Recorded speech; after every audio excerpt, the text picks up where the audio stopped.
Joey J. Ping here, checking in, respectmyregion.com.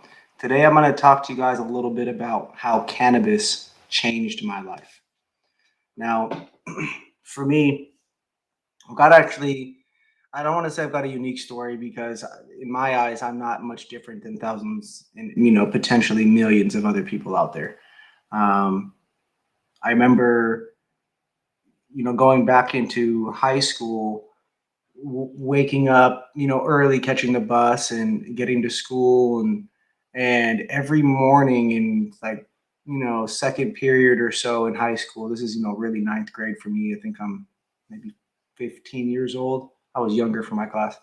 And it was really nauseous to the point where I was like burping and bubbling up, and like I had to go to the bathroom multiple times in one period, one class, because I would just be gagging and throwing up.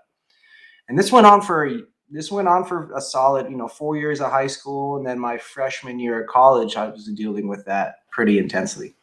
And you know growing up, had an interesting situation with the family and all these different trials and tribulations that people go through with family and divorces and people moving and all this crazy stuff, right? But you know I was just so sick every day.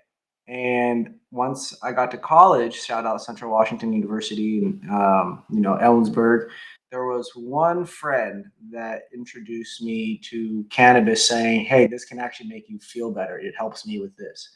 And just want to do a big shout out to her.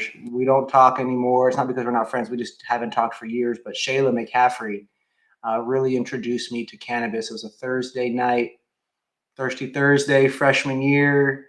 Over the summer, got me to rip a big bong, giggly, fun. Enjoyed it. Didn't really mind beer. If I had weed in my mouth, and had a great, great night. The rest is history, as I say, because listened to music for the first time, did other things for the first time, and it just was crazy. I spent my sophomore year of college really experimenting with strains and my tolerance and things like that. And so cannabis started to really take hold of my life at about 18 and a half years old, and then 19. It just, that whole 18, 19 year was just a full-hearted swing. And back then, you didn't really know what you were smoking. You bought a bag, it was this, it was that. There were some stray names here in Washington. Like I remember getting weed from, certain people, certain friends that you all know I'm associated with. And like, yeah, there was strains, you know what I mean? But it wasn't like I don't remember what that was back then. You might have got a dream, or I think there was green crack back then. And it's just so funny to think about what we were buying back in 2009 and 10 and early 2011. And then all of a sudden, um, the medical market in Washington really started to take off for me. Not for me personally, like in a big way, but like I started getting access to weed like that. Some friends were in Seattle with medical cards. They were friends with the homies in college, and whenever they'd come visit, we would smoke way better than normal.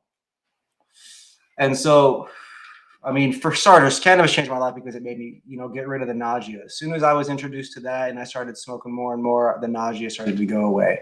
Um, where it also had a negative impact is how everything is about balance. So I was smoking a lot and I wasn't drinking enough water. And I also worked for Monster Energy Drink. And so I ultimately ended up being severely dehydrated kind of all the time. And gave myself, kidney stones by not really, consuming enough water. So again, back to the balance, right? So cannabis changed my life for the better, but then by jumping full force at the level that I did, it really ultimately made me sick, and contributed to my lack of water and drinking energy drinks, and just a bad healthy habits due to my decision making. Now, again, this is just rookie weed usage, right?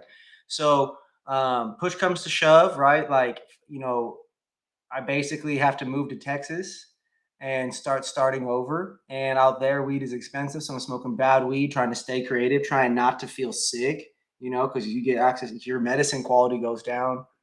The hell do you do? So I'm smoking worse weed, trying to not feel sick. And it just sucked, man.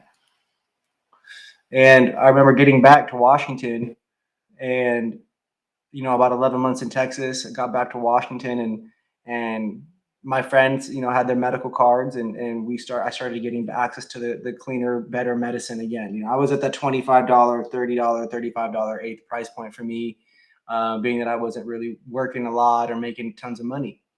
And so I started to really discover that certain strains made me feel better, made me get more creative, made me sleep better.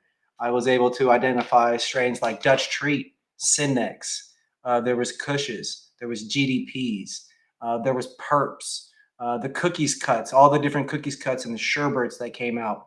It was such a great time to be alive back in 2012, 13, and 14, as all these cuts started really exploding from the cookie fam and all that realm.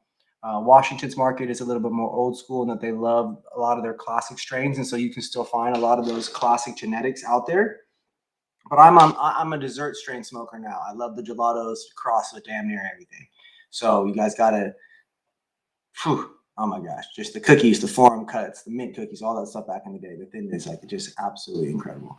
So when I started discovering cookies, that again, cannabis really changed my life, because now there was a culture to it.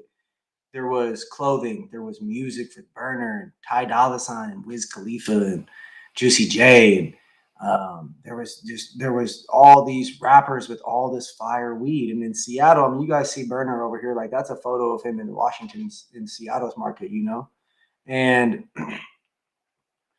just getting to experience that, I'll never forget being, at the Have a Heart party with Burner at Nectar Lounge in Fremont in Seattle, and, turning around and seeing him there and just passing the joints back and forth, like, so dope to be a part of things like that. And so cannabis really changed my life on a health perspective, also on a creativity and an inspirational tip.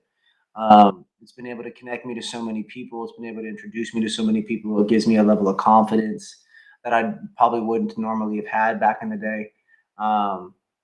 Gives me the ability to focus and do so many great things for so many people, and that's really some of the exciting stuff that cannabis can bring into your life potentially. And so, for me, yeah, cannabis has changed my life, health, motivation, inspiration, specifically the nausea. I use some cannabis products for headaches, use it to help me sleep.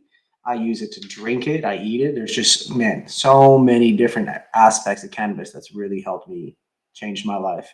And cannabis has changed my life specifically by just, man, so many doors, relationships, good people.